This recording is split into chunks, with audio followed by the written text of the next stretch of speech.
Emotional triggers are invisible buttons that, when pressed, cause us to react strongly, often before we even understand why.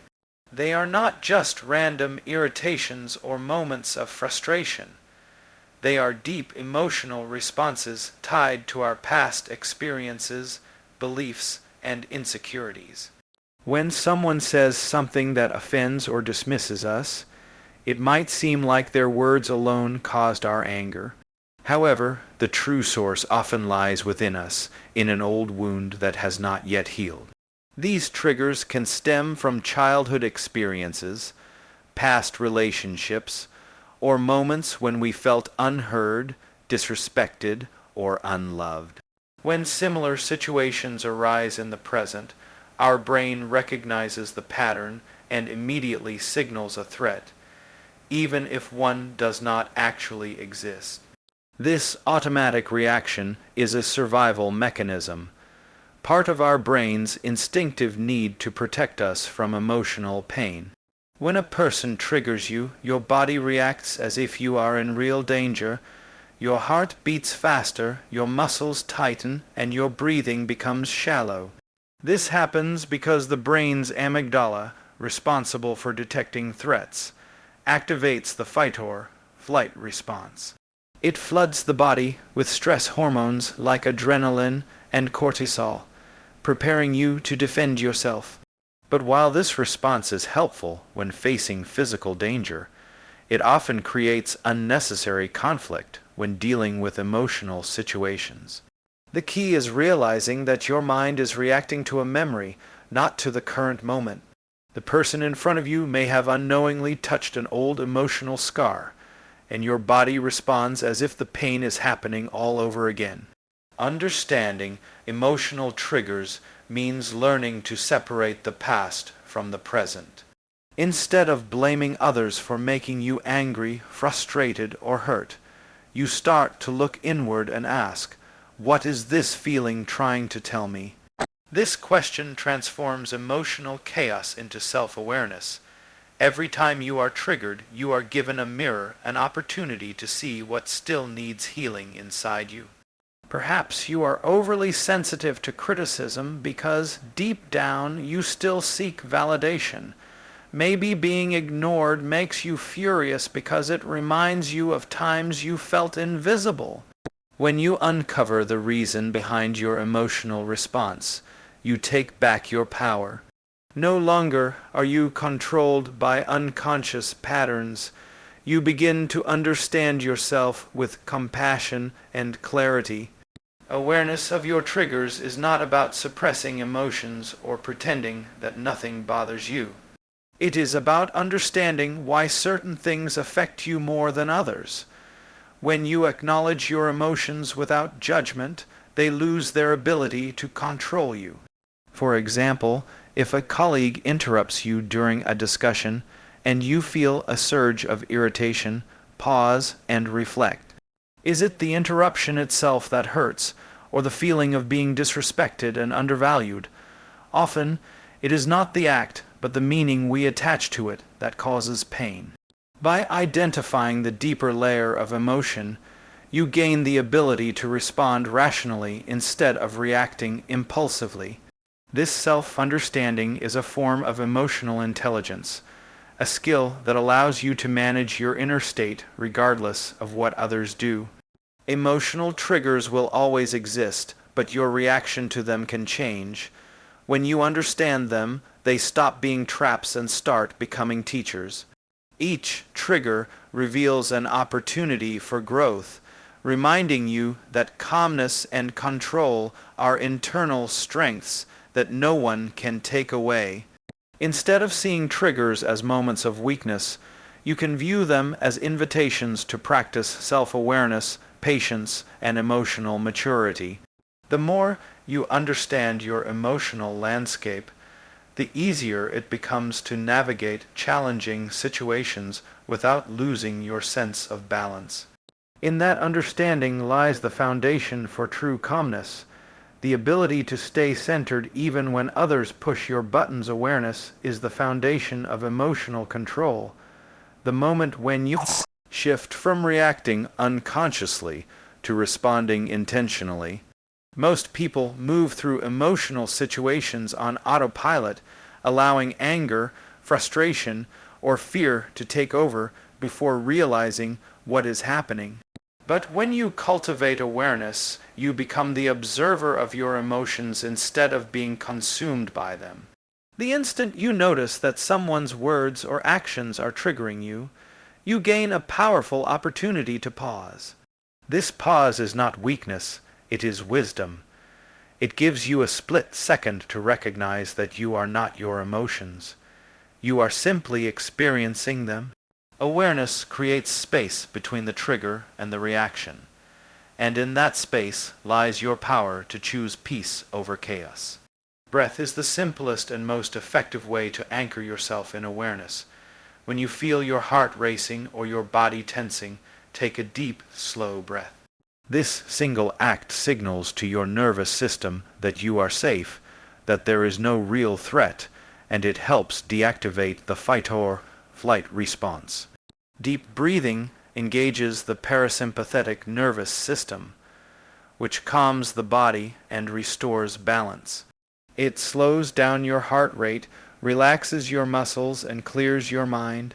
The breath becomes a bridge that connects your body and your consciousness, helping you stay present even in the middle of emotional turbulence. One conscious breath can stop an impulsive reaction before it starts and allow reason to return where emotion once ruled. Awareness and breath together form a powerful duo. Awareness gives you the clarity to see your emotional state, while breath gives you the control to manage it. Imagine being in a heated discussion where someone says something unfair. Without awareness, you would immediately react, defending yourself, raising your voice, or withdrawing in anger. But with awareness, you feel the tension rising in your body, you recognize it, and you breathe. That breath gives you time to think, to decide whether responding in anger will help or harm. You begin to understand that staying calm does not mean being passive. It means being in control of yourself, regardless of what happens around you. Developing this level of awareness requires practice. It means paying attention to the physical and emotional signs that precede a reaction. Your body language, your tone, your heartbeat, your thoughts. The next time you feel triggered, silently acknowledge it. You might think, I am feeling irritated, or I can sense my frustration growing. Naming the emotion helps separate it from your identity. You are not angry. You are simply feeling anger. This small shift in perspective allows you to witness the emotion without letting it dominate your behavior. Over time, this habit rewires your brain to pause automatically before reacting, turning mindfulness into a natural response. Awareness also helps dismantle assumptions. Often, we misinterpret others' words because we are too caught up in our own emotions to truly listen. When you are aware, you listen not to react but to understand. You become more curious than defensive, more thoughtful than impulsive. The breath supports this by keeping your mind clear and your emotions steady.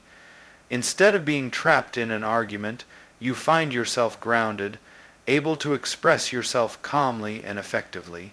This calm energy often influences others as well, diffusing tension and creating an atmosphere of respect rather than conflict.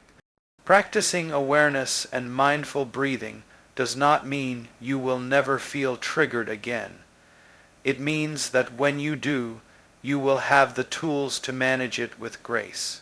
You learn to pause before speaking, to breathe before reacting, and to think before judging. Each moment of awareness strengthens your emotional resilience and deepens your sense of self-control. With time, this practice becomes part of who you are, a quiet strength that stays with you in every challenge.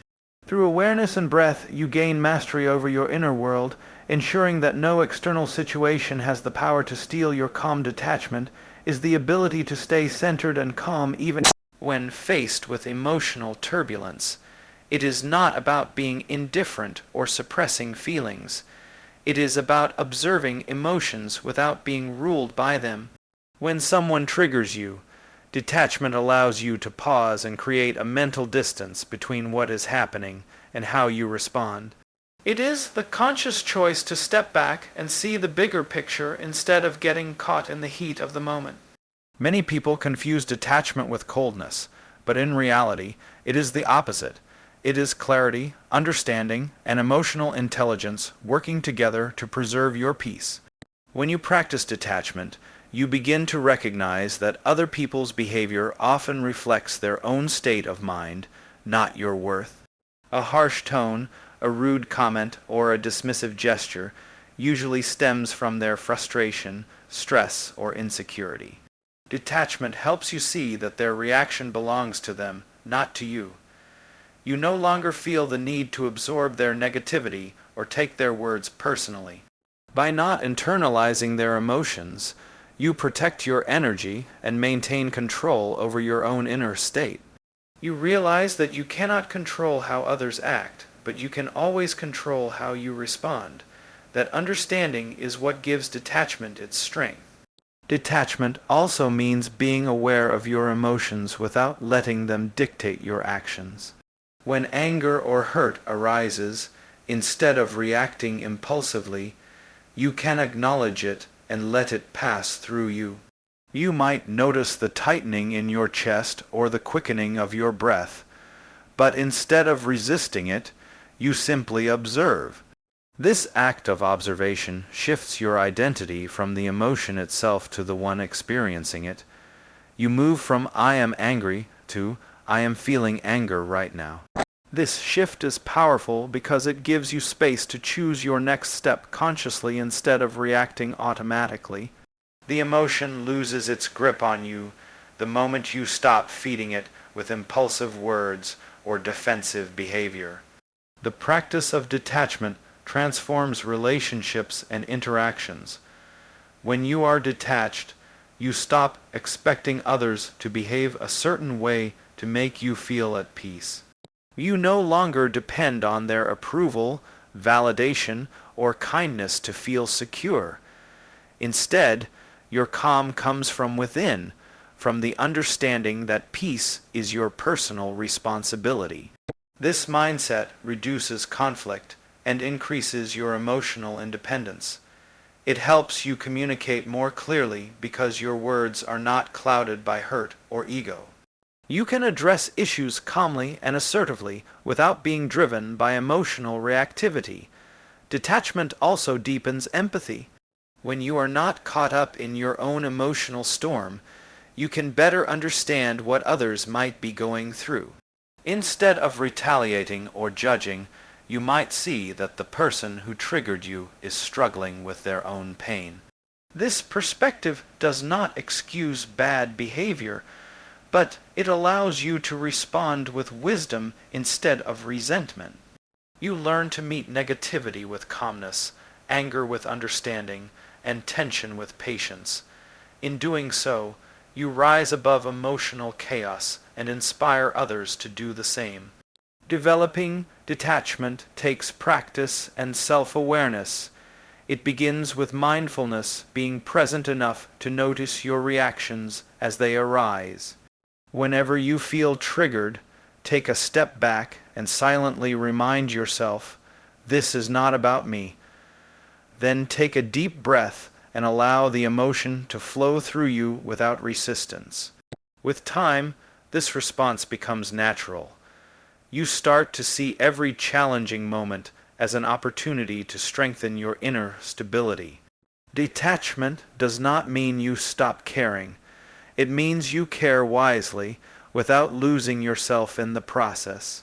It teaches you to stay kind without being controlled, to stay calm without becoming passive, and to stay engaged without becoming entangled.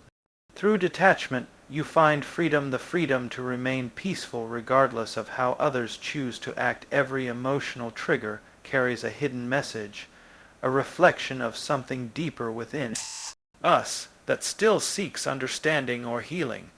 When someone's words or actions stir anger, sadness, or defensiveness, it is easy to focus on what they did wrong. But if you look closer, every trigger becomes a mirror, showing parts of yourself that still need attention.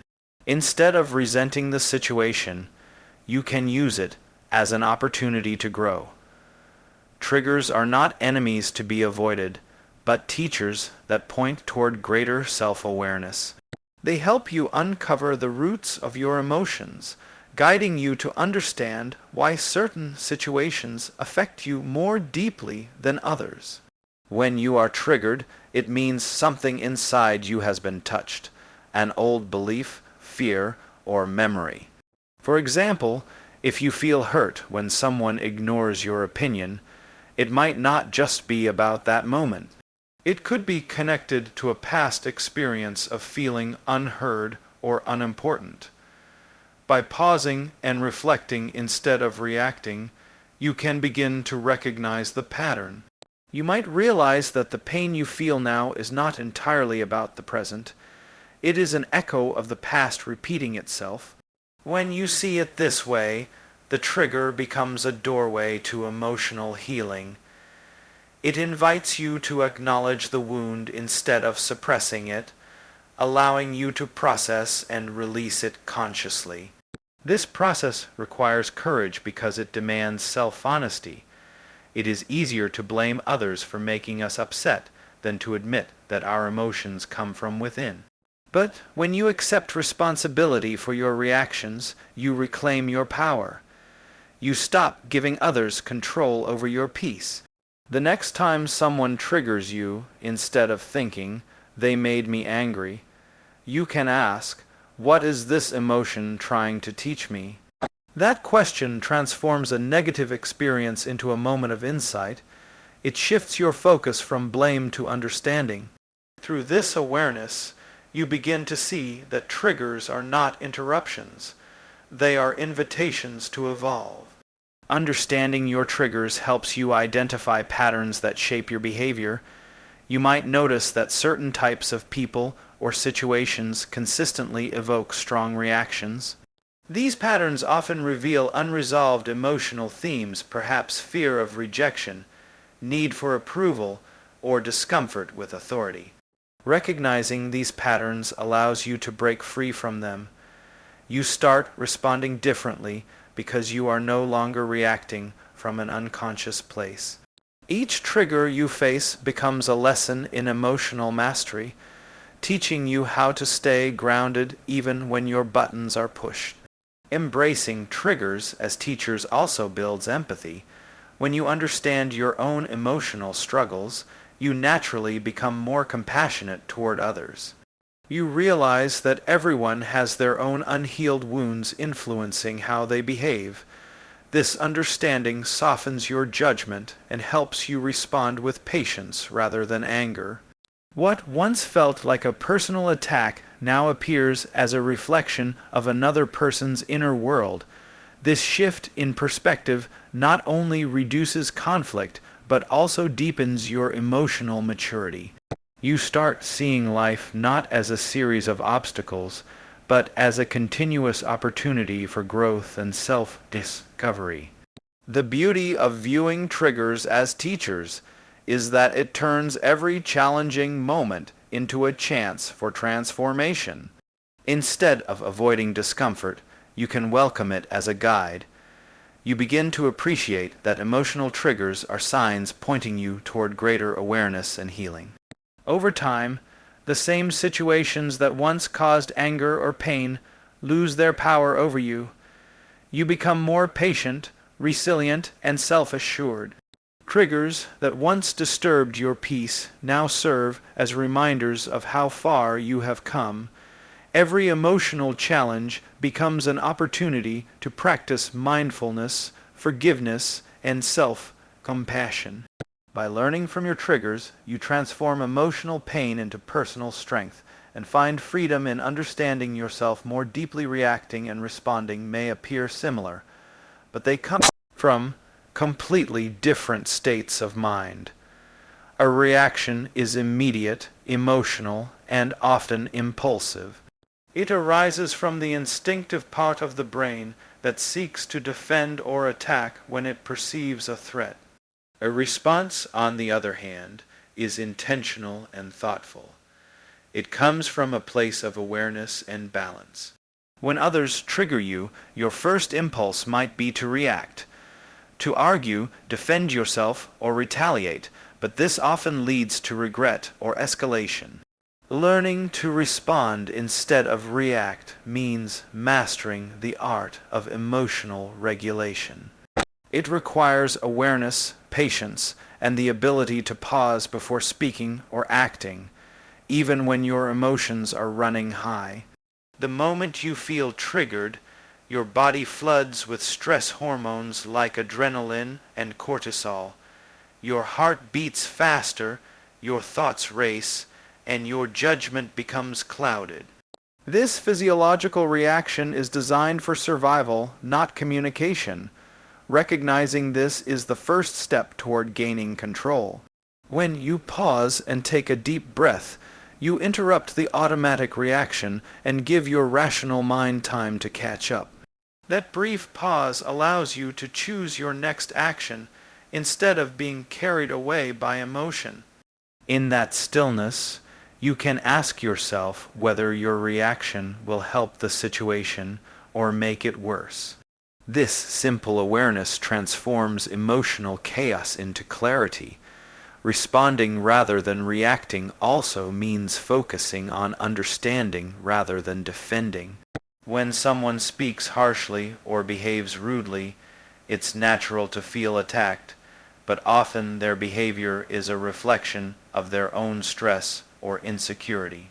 By choosing to respond calmly, you avoid feeding their negativity.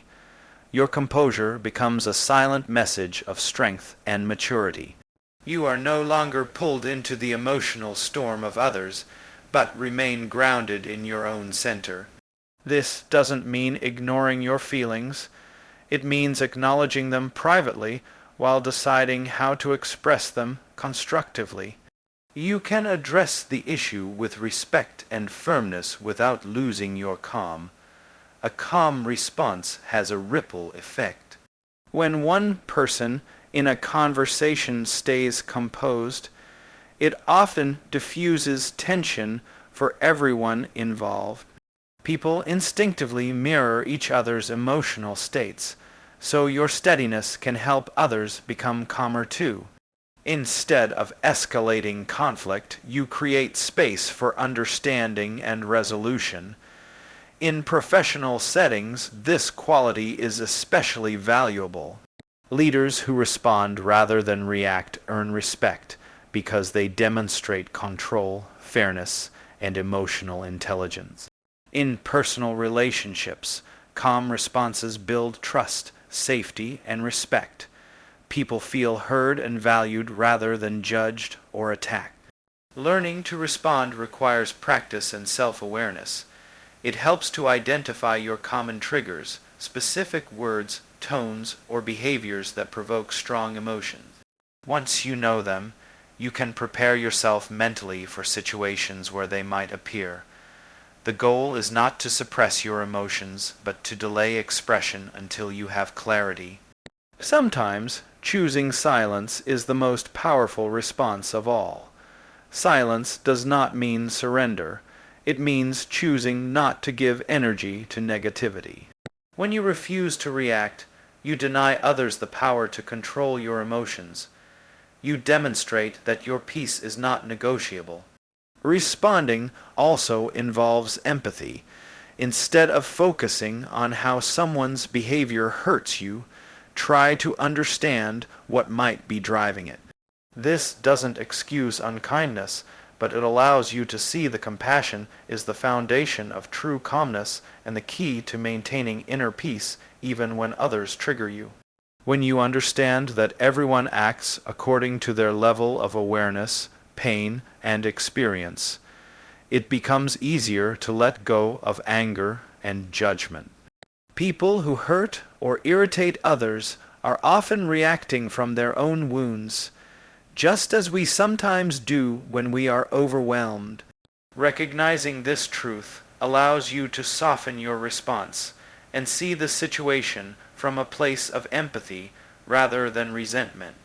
Compassion does not mean tolerating disrespect or injustice. It means choosing understanding over hatred and responding from strength instead of ego.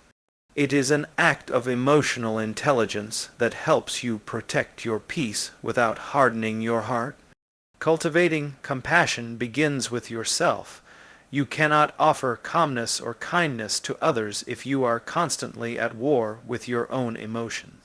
Self-compassion means accepting that you will sometimes get triggered, lose patience, or make mistakes. Instead of criticizing yourself for those moments, you can treat them as part of your learning process. Every time you choose to forgive yourself instead of judging yourself, you strengthen your emotional resilience. You begin to trust yourself to recover from difficult moments with grace. This self-kindness creates a stable inner foundation from which true peace can grow. When you are gentle with yourself, it becomes natural to be gentle with others, even when they act thoughtlessly. Compassion also transforms your perception of others. Instead of seeing people as obstacles to your peace, you begin to view them as individuals navigating their own challenges. A rude comment, a dismissive tone, or an unfair judgment often reflects a person's internal struggles rather than their true nature. When you approach others with this understanding, you stop personalizing their behavior. You realize that their actions reveal more about their inner state than about your worth. This awareness helps you stay calm because you no longer carry the emotional burden of their negativity. You can set boundaries firmly and kindly without resentment. Maintaining compassion in moments of conflict requires mindfulness. When emotions rise, it is easy to forget that everyone is human. Taking a breath, listening before responding, and choosing words carefully are ways of practicing compassion in action. These small gestures can prevent misunderstandings and heal connections that might otherwise be damaged by anger. Compassion does not make you weak, it makes you wise. It allows you to respond to hostility with clarity, to criticism with understanding, and to tension with patience. This is not about allowing others to walk over you. It is about rising above negativity without letting it infect your peace. Inner peace is not something that exists only in silence or solitude. It is tested and strengthened in the presence of conflict. When you choose compassion during chaos, you reinforce your emotional maturity. You become grounded in your values rather than swayed by external circumstances. Peace becomes less about avoiding difficult people and more about managing your response to them. Over time, this practice rewires your brain toward calmness. Situations that once felt unbearable start to lose their power over you. You realize that maintaining inner peace is a daily practice of mindfulness, forgiveness, and empathy. The more you cultivate compassion, the more natural calmness becomes. You start radiating a quiet strength that others notice and respond to. Your calm presence can influence those around you, helping to create harmony even in tense situations. Compassion turns reactive energy into creative energy, transforming conflicts into opportunities for connection and understanding. It is through compassion that you achieve lasting inner peace, the kind that no argument, insult, or disappointment can disturb. When you live from that place, your calmness is no longer dependent on circumstances, but rooted in the steady awareness that love and understanding are always stronger than anger or fear.